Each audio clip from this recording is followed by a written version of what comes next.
Hi, I'm Craig with ApplianceVideo.com. Today, we'll be taking a look at your drain pump assembly on this Electrolux front-load washing machine.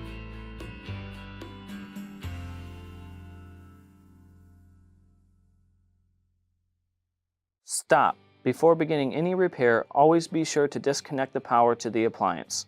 It is also recommended to test the outlet for the proper voltage. Remember to also turn off the water.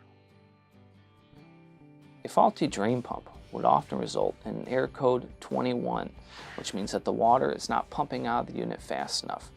The door may be locked and it's filled with water, or you could hear excessive noise whenever it's going into drain, indicating that there could be coins or debris inside the pump.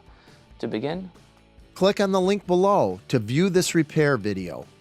ApplianceVideo.com guides you step by step, giving you the confidence to avoid recalls and callbacks, also saving time on repairs. Whether you're up against an uncommon repair or the latest appliance on the market, our videos have been created with you in mind. Our growing library of videos have been produced using our factory-certified technicians who have extensive infield experience over the past 30 years. ApplianceVideo.com provides high-quality repair videos that anyone can follow, regardless of their skill level. We are here to help. Click on the link below to view this repair video and let us help you do it right the first time.